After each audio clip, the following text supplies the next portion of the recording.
All right, so there is a sign-up sheet that was back there right now in Cheryl's hands. You want snacks, for those who just came in, there's also a separate sheet for snacks, so just make sure you sign for your snacks too. That's it. SGA is just wanting that to take place, so it's a matter of record keeping and documentation and all that. Okay?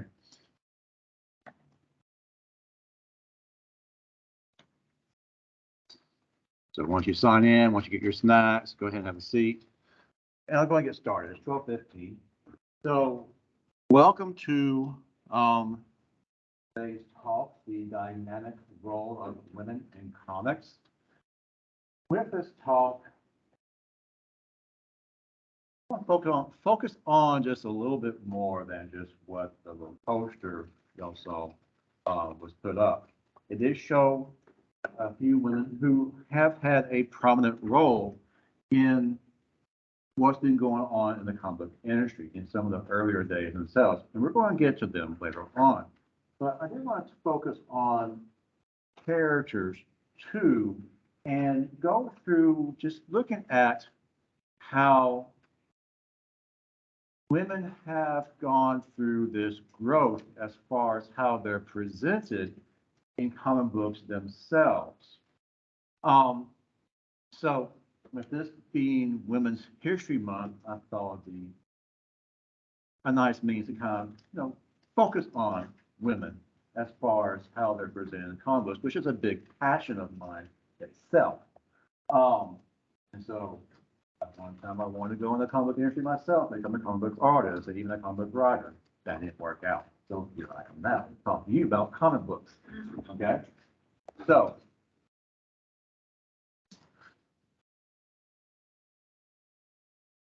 let's see here. There it is.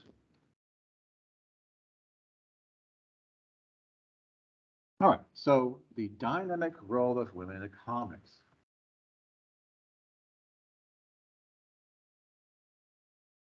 So when you think of comic book characters, female comic book characters, which ones come to mind to you? There what? Well, there is a Superwoman, but you probably think of Wonder Woman in that case.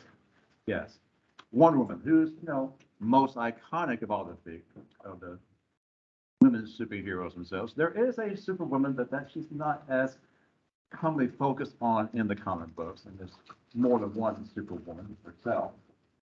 But who else do y'all think of? Harley Quinn.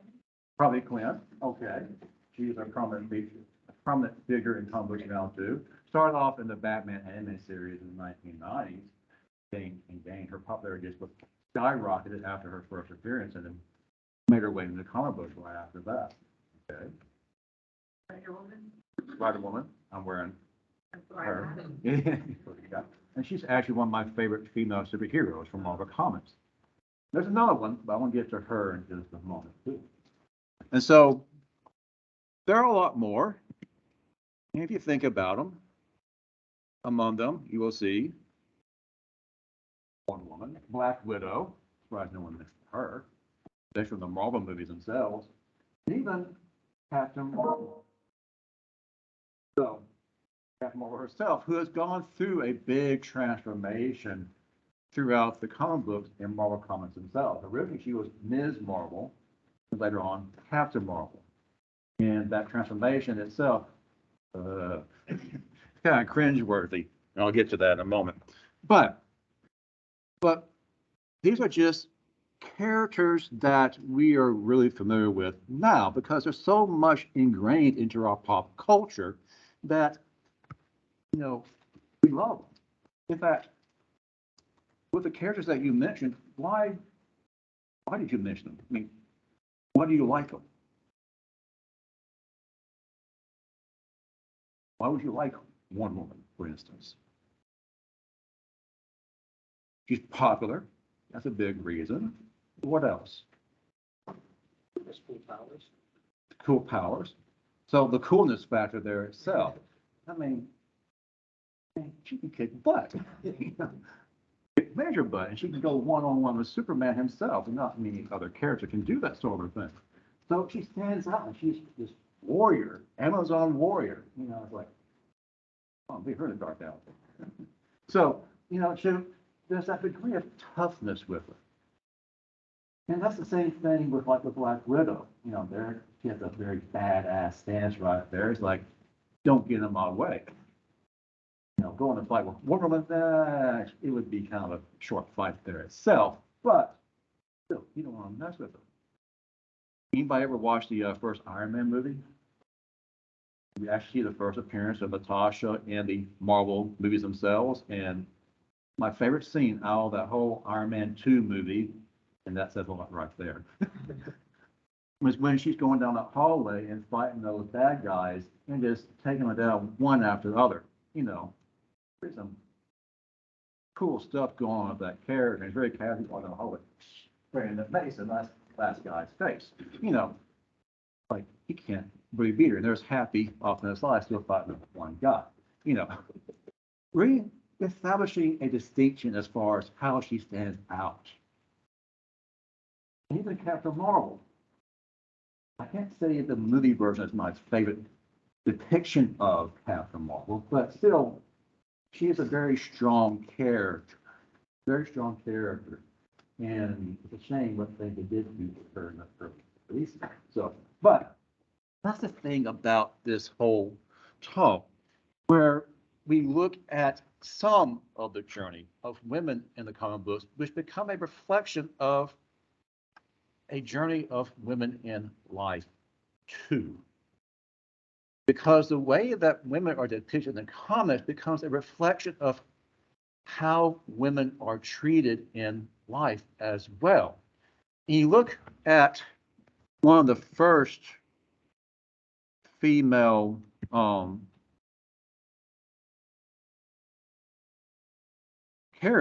heroes, is a jungle character by the name of Fatima. Came out in 1940. I can't remember exactly what month, but 1940. And so, with the depiction of this character, with a jungle themed character, this is also playing off sexualizing a female character. At the same time, with a jungle character, it's playing off of this idea of woman being equated to nature and a mother figure as well, hence Mother Nature. Okay? And so there she is, a protector of the jungle with her keen insight and supervision, ready to take on any threat that comes along the way. What I find interesting in this, one of these first female superhero characters, how she goes through a transformation when she is going into battle against the bad guys themselves. And notice how she is depicted. How would you feel if you encountered this person? You don't really see many female characters go through a transformation like this. I mean, you do see male characters like Bruce Banner go through a transformation like the Incredible Hulk. But here, for a woman, this becomes something very symbolic in how she is being portrayed to us. Again, 1940s. Women don't really have as much of a say. They're kept in the background. If you got a strong-willed woman, then this person is standing out more than she should. Here, you have a depiction where she's almost turned into like a demon when she's about to go off into battle itself. And one could possibly say as well that this ties in very strongly to some, Shakespeare. From Shakespeare. In this regard, how many are familiar with the play Macbeth? Macbeth, okay? Well, in the play, you do have a Lady Macbeth, okay? And one of the things that goes on in Macbeth is that Macbeth himself wants to take over as king, but to do so, he must commit regicide, okay? In other words, kill a king to become king, okay? Well, he's kind of reluctant in doing so, so Lady Macbeth becomes the voice to say, but for a woman to say that sort of thing to her husband back in this time frame of Shakespeare, a woman shouldn't be doing that sort of thing. A woman's supposed to be quiet and off to the side, not even be thinking about killing a king. Well, we know as well in that play that there are witches. They become a prominent part of the play, and they're also the ones who give Macbeth a prophecy, he'll become a thing and then king and all that jazz. Back in that time frame, we're looking at late 17th century, where for a witch in that time frame, for an audience perception of a witch, they are not exactly women. Okay? We look at them as being women. What shows like Charmed, they're women. But these witches take on some man-like qualities, where the witch would have a hairy chin and, be scraggly looking, no, not very attractive themselves.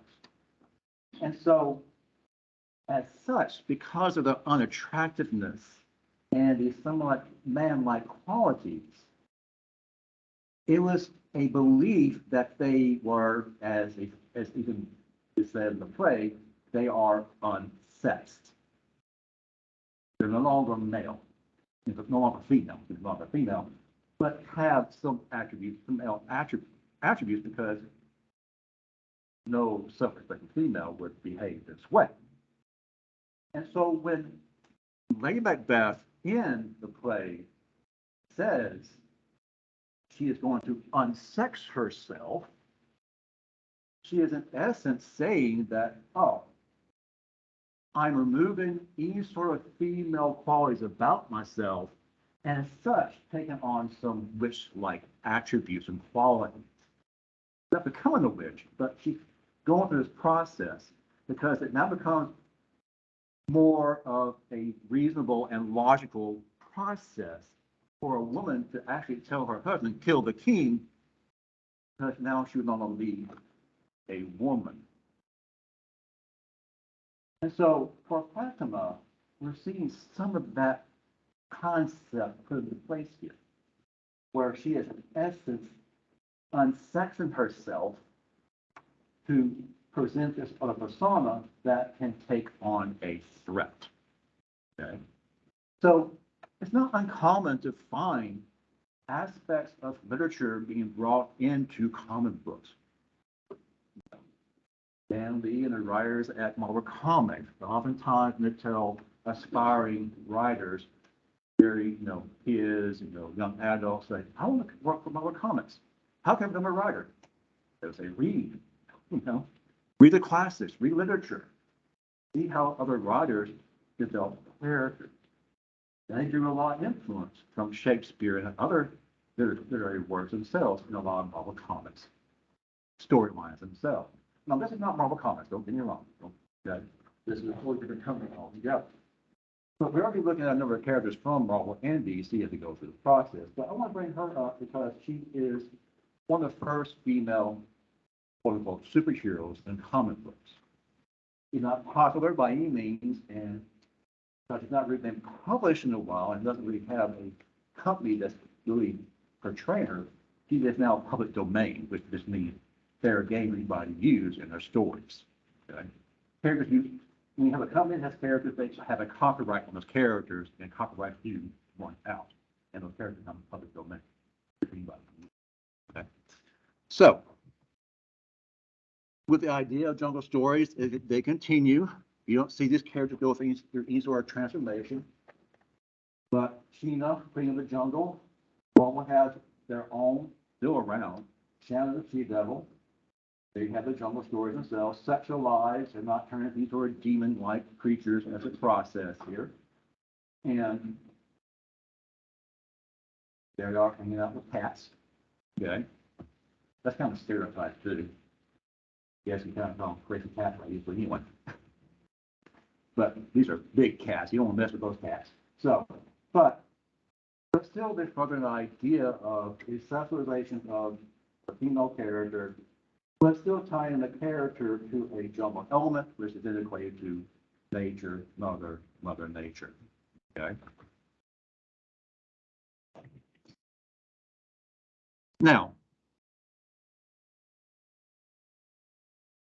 another character that ends up being sexualized, and it takes a while for that sexualization to really break any boundaries. It takes a very long time.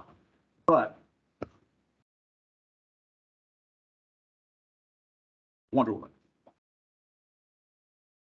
Now, we'll get to later on about who created Wonder Woman.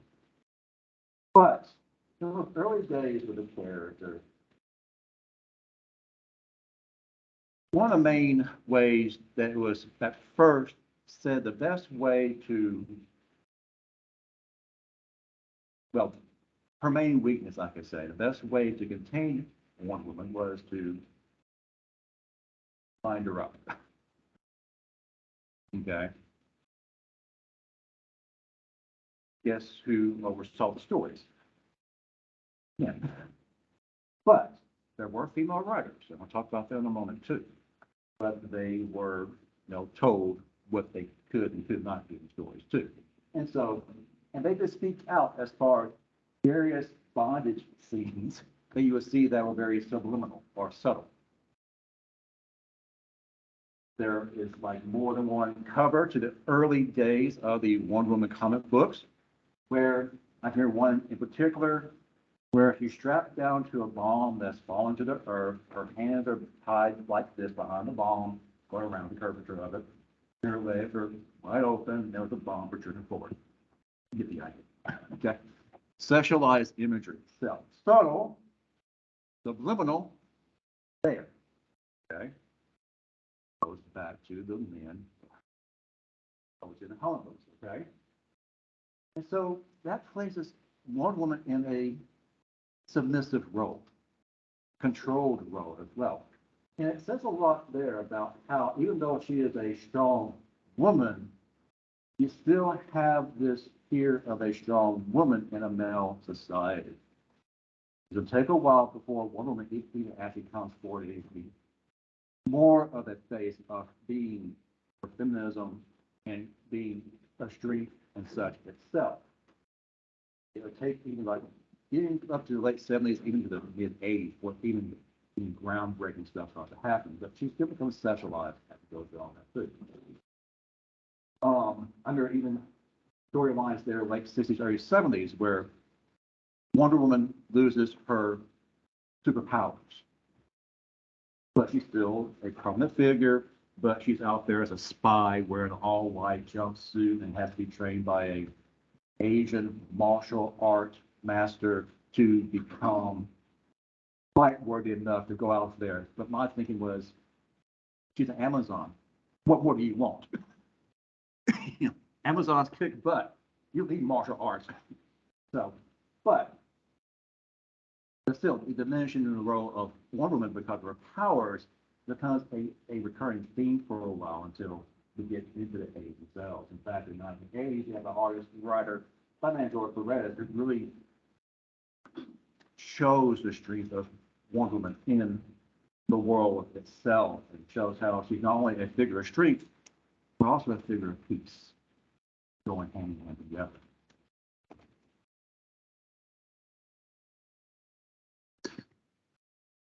Now, kind of change the tone here a little bit. When we get through all of this, we get into the characters. I'm not saying this same true for all characters themselves. You start seeing some repetition with names. And some of this stems from the fact, like with these characters, you have Spider-Woman, another Spider-Woman, a Spider-Girl, and a different Spider-Girl. Notice what they're based off of, what character they're named after. Spider-Man, thank you. So if you have a Spider-Man, you end up having a Spider-Woman or a Spider-Girl. Now, this is not to the 70s until we see Jessica Drew's Spider-Woman come about. This comes about because of marketing. Stan Lee said to his staff, we really need to bring about a female version of Spider-Man who's not like Spider-Man, but we want to make sure that there's not another company, DC, that comics, that would take the name and capitalize off of that. They ever had a lawsuit with DC Comics with the name of Captain Marvel. Captain Marvel that they're looking at is not the Captain Marvel you're familiar with now, like I showed you. Okay, there was a male Captain Marvel for Marvel Comics. But there was another Captain Marvel before that one for another company called Fawcett, Fawcett. He then made a jump over to DC Comics. We know him better now as Shazam. Okay, but he's originally called Captain Marvel. The big lawsuit back in the day. Well, Marvel Comics had Captain Marvel and DC had Captain Marvel. Well, who had the right to Captain Marvel? Marvel Comics won, even though the Shazam version of Captain Marvel came first. But so Stan Lee, making sure that there was no issue with a Spider-Woman with the distinguished competition, DC Comics, he got our own Spider-Woman. Okay, so that came about. But because of repetition with the name, not just with that, but you see it as well with other variations of Spider-Woman, other characters. Even the DC Comics, well, they with Marvel here, there you see She-Hulk, which, you know, Hulk, well, we gotta have a She-Hulk, okay? Even DC Comics, you got a Superman, you gotta have a Supergirl. You got a Batman, well, you gotta have a Batwoman and also a Batgirl. Okay? And so, again, it comes down to marketing and legalities and making sure somebody else doesn't take that name and trademark something that should be for us. But it comes down to an issue of lack of originality to female characters' names. I'm not saying all female characters have that lack of originality to them. And don't get me wrong. You know, I love all these characters. This current version of that woman is gas version of a female character. That girl, another that girl down there, very strong characters themselves. Okay, still love them, but still that lack of originality. But you still have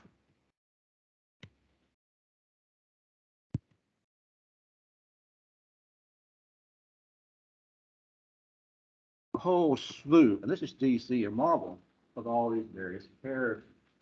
Each one strong in her own way.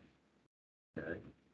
Not too many derivatives of other characters. Wonder Girl, yes. Wonder Woman, that's a given. But even not all of them. Okay. Some are major characters. Some you may be familiar with. Scarlet Witch. Okay. Harley Quinn, as one y'all brought up earlier. Poison Ivy. Huntress, in the early days of the Huntress storylines in the 1970s, before there were some big changes going on. I won't get into. The first version of Huntress was the daughter of Batman, Batwoman. Okay. So, but these are not derivatives of names, and are still very strong characters. Among them is Rogue, down the very end, bottom corner. She plays a very important part to one other character, and that's Carol Danvers, the current Captain Marvel herself. In the early days, she was Ms. Marvel. I'll look at the monitor here in just a second. Following a second thing. But in the center there, you see different versions of Carol Danvers. In the early days, she was Ms. Marvel, which is just a derivative of Captain Marvel, Marvel Comics Captain Marvel, and through a series of comic book science events, he ends up with some of the genetic structure of the male Captain Marvel and gains some of his powers. I'm not going into all the details. Take it for what it is. It's a comic book. We go with it for that. Okay.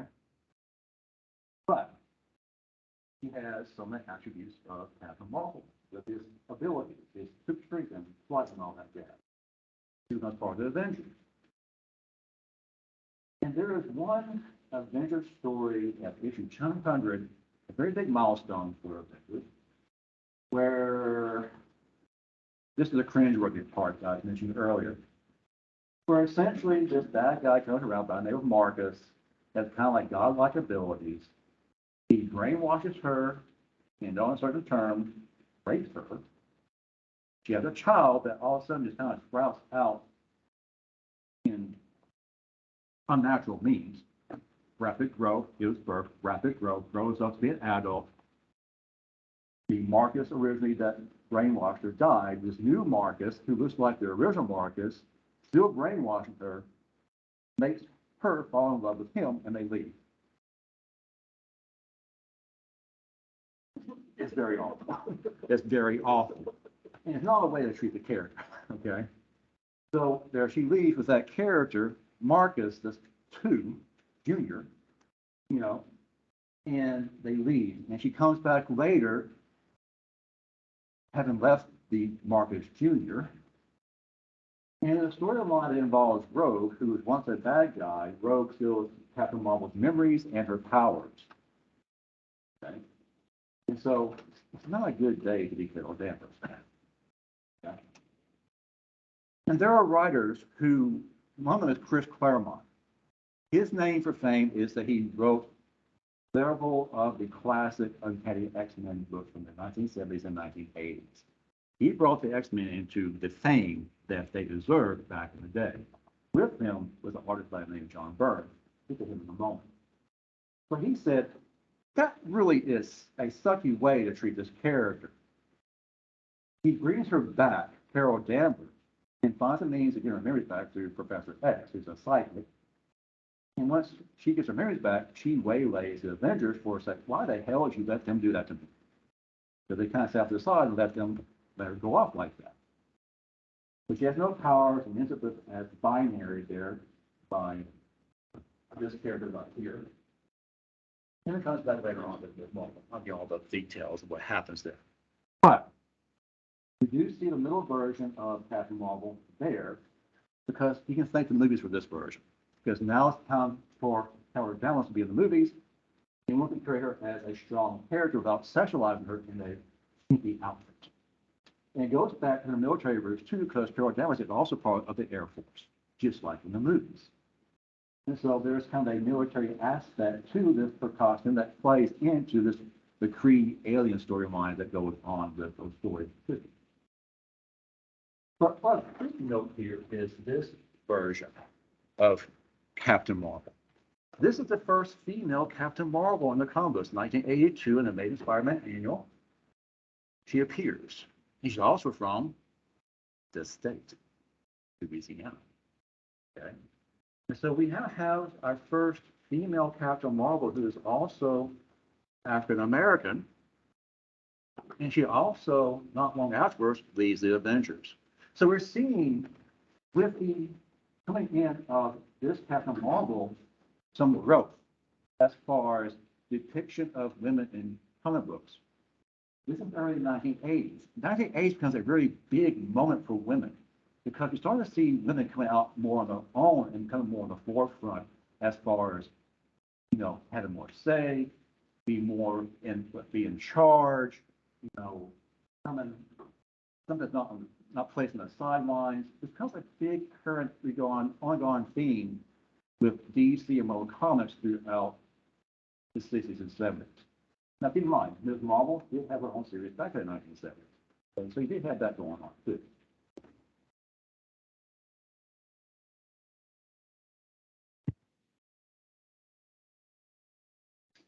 But there is one woman that becomes a true symbol of a lot of what I'm talking about here. Not on the level of Carol Danvers, but on the level of not being seen, of being sidelined, being put to the side.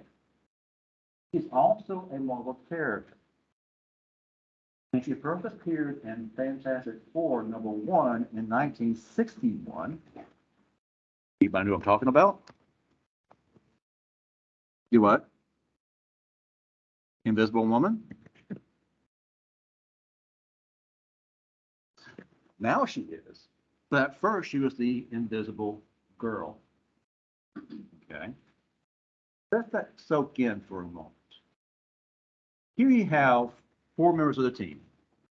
You have Ben Grimm, rather tough guy himself, through the cosmic radiation becomes this big rocky figure of an orange guy, you know, bulked up the thing. You have her brother, Johnny Storm, who is a hot-head teenager. He has the ability to control fire. And then Reed Richards, the super genius, who becomes Mr. Fantastic, able to bend and have a very malleable body, and have rubberized and all that jazz. She's Invisible Girl. Think about that symbolic. We think that means.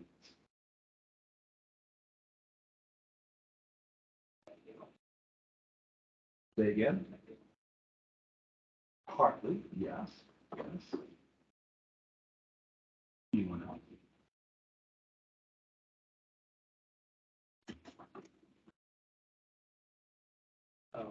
Figuring that maybe she's not on the same level as the other characters, power-wise and stuff. Yeah, most definitely. Most definitely. Say again? Outside alumni. Look at pretty much the way women are being treated. You think about it. You know, she becomes a depiction, a symbolic figure of the way women were being treated. It was not uncommon in those early days of the Fantastic Four. There would be Reed, Johnny, and Ben going off in the Fantastic car to take on some major threat. There's Sue off there on top of the back of those and said, bye, make sure you have cookies and come back. You know, that sort of story element going on. There's even one image I could think of, one caption in one of the comic books where you see Reed, Ben, and Johnny having come back home from a fight, all worn out. And there's Sue standing up, apron on. I guess I'll clean now. You know. You say speculation. You know, early days of the depiction of the Invisible Girl, cringeworthy. I remember reading the comic books. I didn't read the comic books when they first came out. My dad had them. I read them. As a kid, it didn't bother me. I reread these books like a couple of years ago, and knowing how strong the character she is now, and I reread those books, being an adult, oh my God, I didn't remember this. And it's just very, like, unsettling. And it takes a while for Sue to become more of a standout figure. Even in the comic books, you have what we call these letter columns, where fans of the comic books would write into the various comic books. Oh, I love this issue. Or could you do this in a future book? Or in one case, in another column, a fan said, could you get Sue to do more in the comic books? In that actual issue of that comic book, she did do more, but she turned invisible and did something. I don't remember what. It wasn't really noteworthy, but she did do something. She wasn't visible.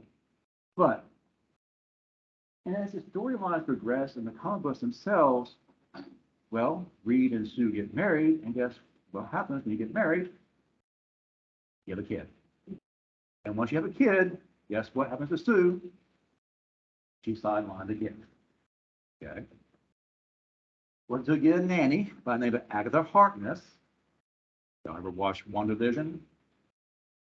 No? Okay. The WandaVision in that one is based off the comic book one, but the one in the comic book, when she first see her, she's old. Real old. Like, she looks like she's a couple hundred years old. Old. Okay. And she's a witch. And she becomes a nanny with a child. Can't have easy no one nanny for the Fantastic Four. Okay. So even with a nanny, she now becomes more prominent and does do more things, but her powers, and that's one that they just turn invisible. She can do like make a force field and do some very defensive type of measures, but she's still not as strong as she should be. The 80s come around and they really make her stronger. I should say he made her stronger. I mentioned John Byrne earlier for the X-Men. He gained a lot of fame as far as being an artist to the X-Men themselves. And through a fallout between him and Chris Claremont, he decides to leave. He does a book called Alpha Flight, his own creation of characters, like a Canadian Avengers. And he took over on the Fantastic Four. He was on that book for a long time, too. He loved the Fantastic Four. He loved the original stories with Stan Lee and Jack Kirby. He really wanted to show his love for the characters. In the process of doing so, he wanted to make sure Sue stood out. There's a storyline where Reed and Sue end up having a second baby, but Sue loses the baby during childbirth. A very traumatic moment for Sue, and it makes her withdrawn. And there's a supervillain called, of all names, called Psycho Man, who can control people's emotions. And at her lowest moment, he controls her emotions and harnesses this inner part of herself that releases her powers on an amplified basis, where it becomes a character called Malice. Here's Malice. It's a bonded type of character, but this releases her inhibitions. Okay. She's such a powerful threat that she takes down the Thing, her brother, and her husband. 3 powerful members of the team. This starts to show her coming out as a character. And through a series of her husband talking to her and getting her to talk to her, she's able to come out of this mind control business, and she comes back as Sue. But there comes another change too. Her abilities are stronger now after this change. But one more change takes place that becomes very prominent as far as identifying her specifically. You said it earlier. Who is she? A visible woman. She's no longer a girl. She's now a woman. But she should have been one a long time ago after being married and fighting with blackness and having a child, hey, doing all these sort of things. It takes 20 years before that happens. You already have a Spider-Woman elsewhere in the Marvel Universe. Why can't she be invisible? And so we see through her transformation how she is invisible as a symbol of women themselves. But as the 80s come around, this invisibility is not a hindrance or a handicap as far as symbolically. This invisibility makes her stand out more, makes her stand out in the forefront. She can be Sue to the bad guys, but then do his invisible things off to the side and knock them down and take them down and kick their butts. Okay? He's stronger and represents women in a much more symbolic, powerful way at this point, too. And he's trying to stand out a lot more in the comics overall. It takes more time for it to happen, but it's a transition.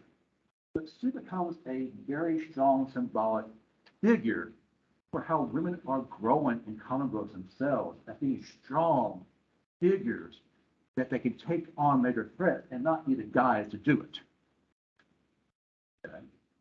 That's a powerful message for society and for girls and women. Okay? Yes. Actual women. We'll go through these women here. Names you're not going to be familiar with. I won't expect you to. Those who are familiar with comic books are familiar with these names. Marie Severin. She was there in the early days of Marvel Comics. She was a penciler, directly women artist for Marvel Comics. Also an inker, a colorist. She drew for Hulk, Iron Man, the Mariner, Colin and Cole. She even designed Spider-Woman's costume. Okay. She also took part in a lot of advertising. She drew artwork for that as well. Okay. Ramona Frodon. Dog art.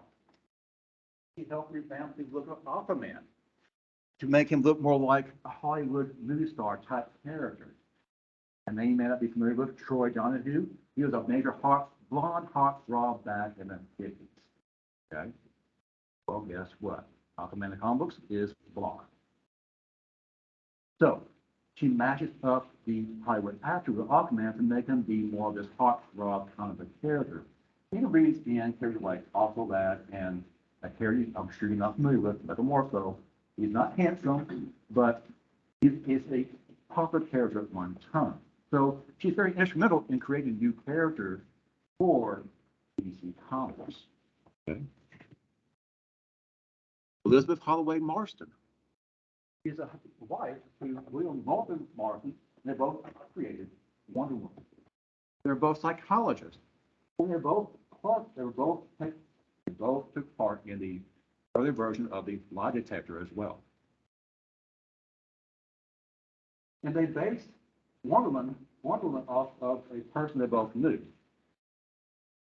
Even though they're married, they both had a shared love interest, and that shared love interest is who Wonder Woman is based off of as well. So just leave that what it is, okay? Lois Steinberg. Before Marvel Comics became really big, she and Stan Lee were the two main full-time people at Marvel Comics. The Bullpen. She was the face behind the scenes. Came there, you see her smiling face. She was welcoming. She had those letters I mentioned earlier on. She would answer every single letter and place in the comic books that came in. Every single one. Typewriter. No computers, typewriter. Okay? And so, but she at one point asked for a raise. She didn't get it. She left. Start off the Underground Comics, which are like independent comics, but like back in the time frame, you had what's called a Comic Code Authority, which had placed restrictions on what you could do in comic books. Underground Comics, no restriction. Just open game, do whatever. The woman on the right is Dorothy Woolfolk. The first one is Joy Hummel. We'll get her in a second. This is the best picture to find of Dorothy. But she's part of American Publishing, DC Comics, early days, Conley, early days of Marvel, and she helped create the means to kill Superman, Kryptonite. She thought Superman was boring. That's my way of killing him. Oh, Kryptonite, let's do that. She's also a ghostwriter for Wonder Woman, As well as Joy Hummel. so let's say ghostwriter, they couldn't use their real names. For Joy, she went by the name of Charles Moulton, but she didn't go by Joy. And that goes back to the idea of how women did not have as much of a visibility in the books. Okay? Not until later until that starts happening. Marie is one case where that does happen. Her name becomes prominent in the credits. And many more women who have played a very important part. Louise Simonson, she created Apocalypse for the X-Men, Archangel as well. She was part of the storyline for Death of Superman. Bobby Chase, the first female editor-in-chief for Marvel. That's a higher ranked position in the company itself. Okay? That's not in the 1990s.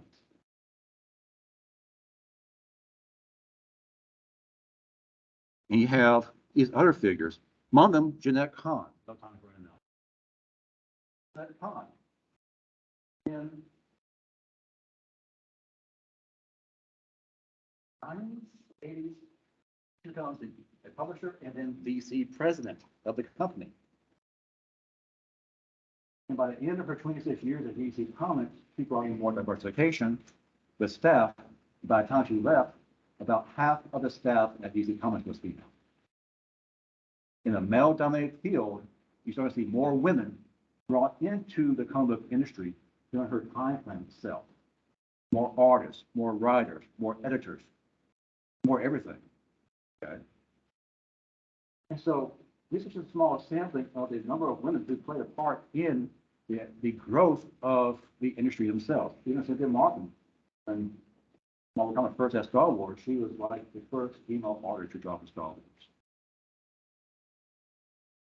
So what all I'm saying here is that for women as a field in history, it has taken time for them to grow, become much more prominent in society. This has been a bit of a challenge for women overall. You see it also symbolically represented in the comic books themselves, too. Often controlled by men, so that kind of a reflection of a male-dominated society and male-dominated of the system itself. There's also men as well who help see, who did see, that he was bringing forward in the forefront and make them more prominent, which helps out for as well get more women involved too, not just in the storyline, but involved in telling the storyline.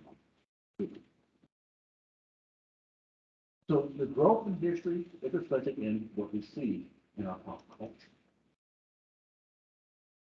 Any questions? All right, that's the end.